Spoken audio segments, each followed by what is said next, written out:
दोस्तों, ममता की राजनीति ने प्रधानमंत्री नरेंद्र मोदी को कंफ्यूजन में डाल दिया। अब तक उन्होंने बंगाल में ममता की ओर से बीजेपी के सामने फैलाए गए जाल को काटने की जिम्मेदारी जिन नेताओं को दी थी, ममता बनर्जी ने बीजेपी के उन नेताओं की सारी मेहनत पर एक झटके में पानी फेर दिया। ना शुभेंदु का दाव चला, ना हेमंता की बोली चली, ना योगी का टशन चला। सबके सियासी वार फुस हो गए और ममता की जुबान से निकले शब्दों की मिसाइल सीधे मोदी की ओर जा पहुंची। बीजेपी ने ममता के सियासी वार से बचाने के लिए अपने धुरंधर नेताओं की फौज खड़ी कर दी। कोशिश यही रही कि किसी तरह ममता सीधे मोदी तक ना पहुंच पाए। पीएम मोदी को ममता के सियासी चक्रव्यूह से बचाने के लिए खुद अमित शाह भी मैदान में उतरे, लेकिन वो बचाते क्या, ममता ने उनके पुराने सियासी हथियार को ही नए तरीके से उनके सामने परोस दिया। कल के देशेर স্বরাষ্ট্রমন্ত্রী রাজ্যের মুখ্যমন্ত্রী একজন মহিলা তাকে বলছে, এ দিদি শুনেছেন, নারীদের প্রতি সম্মান। রাজ্যের একজন নির্বাচিত মুখ্যমন্ত্রী, বয়সে তার থেকে কম করে 10 বছরের বড়, তাকে বলছে এ দিদি। প্রধানমন্ত্রী আগেরবার বলেছিল না, দিদি ও দিদি, কি হয়েছিল? 77-এ গাড়ি আটকে গেছিল, এবার 50ও পার হবে না অমিত শাহ।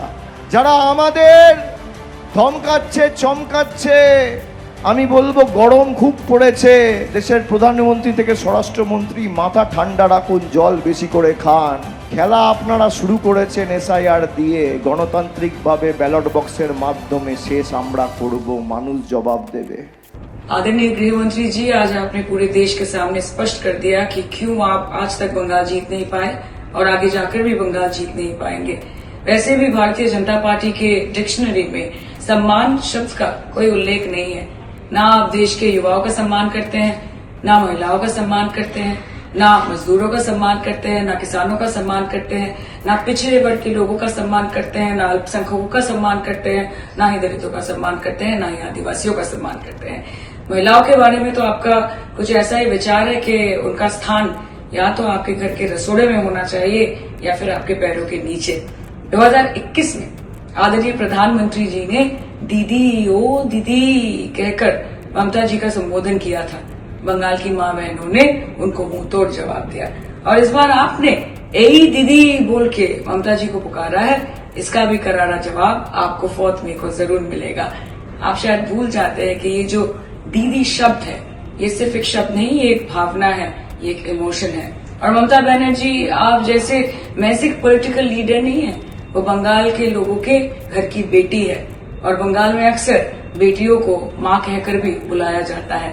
बंगाल के लोग कभी अपनी माँ का अपमान, अपनी बेटी का अपमान और अपनी दीदी का अपमान नहीं सहेंगे।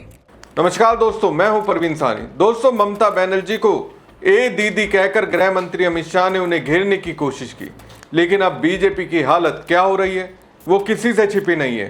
खैर, बात इससे आगे की बात करेंगे उस मीट मछली पॉलिटिक्स की जिसके जरिए ममता ने बीजेपी को घेरा। इससे बाहर निकलने के लिए बीजेपी आलाकमान की ओर से अपने नेताओं को निर्देश दिया गया, जिसके तहत बीजेपी नेता मछली लेकर बाजारों में नजर आए।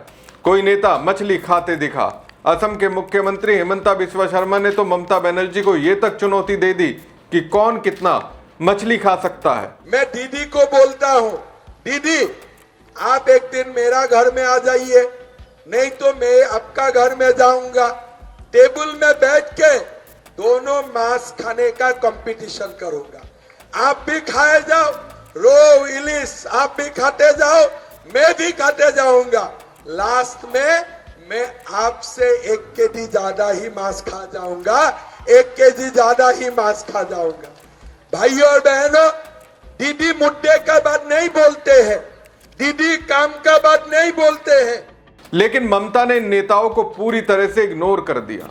उनके चैलेंज को कोई तवज्जो नहीं दी। इसके बजाय उन्होंने सीधे मोदी की ओर अपनी नई सियासी रणनीति बढ़ा दी। ঝালমুড়ির দোকানে ক্যামেরা লাগিয়ে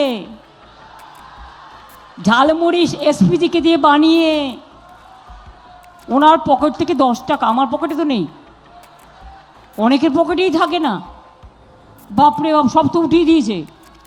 10 টাকা নিয়ে গেছিল ভাঁজ করে, নিয়ে গিয়ে বলছে ঝালমুড়ি দেবেন, ওই ঝালমুড়িটাও ঝালমুড়িওয়ালার বানানো নয়, दिखाने का है।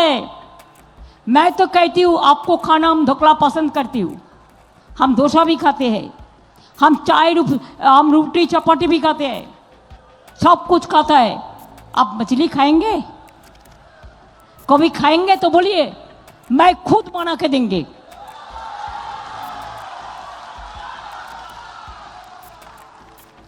इसको आप एश्योर करें कि बंगाल का लोगों का ऊपर आप अत्याचार ना करें। अब दोस्तों, बीजेपी को अपनी सियासी पिच पर खेलने के लिए मजबूर करके ममता ने सीधे प्रधानमंत्री नरेंद्र मोदी पर निशाना साध दिया। ममता बनर्जी ने एक रैली में कहा कि अगर प्रधानमंत्री मछली खाना चाहते हैं तो वो खुद उनके लिए इसे पका देगी। तो दोस्तों, झालमुड़ी और मटन के बाद अब बंगाल चुनाव में मछली का भी तड़का लग चुका है, यानी पूरा चुनावी मेन्यू तैयार है।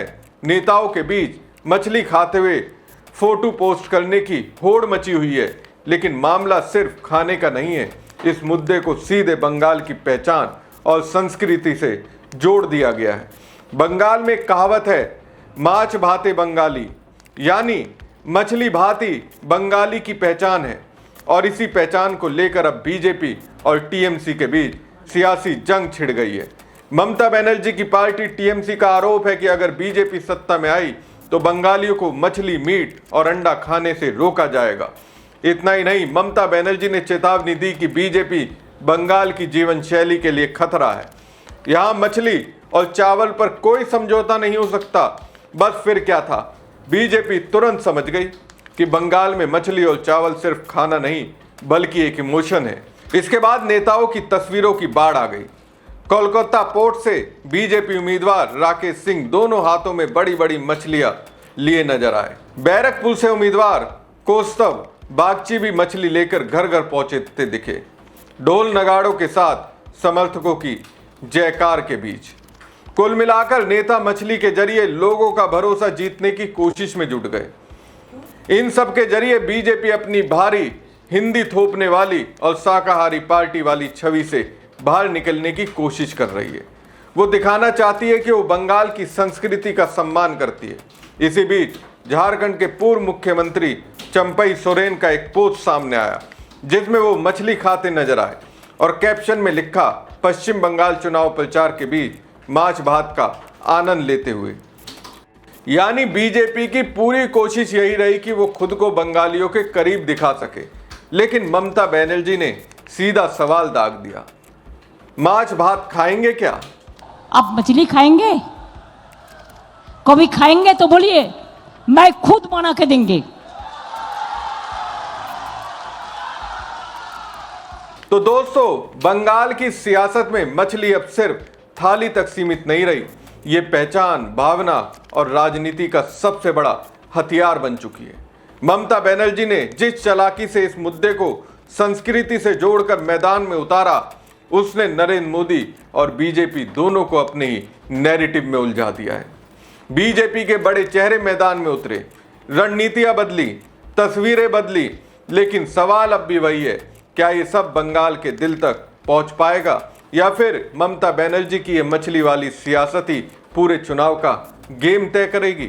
क्योंकि अब ये लड़ाई सिर्फ वोट की नहीं रही, ये लड़ाई पहचान की है, संस्कृति की है और भावनाओं की है। देखना दिलचस्प होगा कि बीजेपी इस चक्रव्यूह को तोड़ पाती है या फिर ममता बनर्जी एक बार फिर अपने अंदाज में सब पर भारी पड़ती है। आप क्या सोचते हैं, मछली की ये सियासत किसे फायदा पहुंचाएगी? अपनी राय कमेंट बॉक्स में जरूर दीजिएगा और साथ ही अगर चैनल को सब्सक्राइब ना करा हो तो सब्सक्राइब जरूर कीजिएगा। धन्यवाद।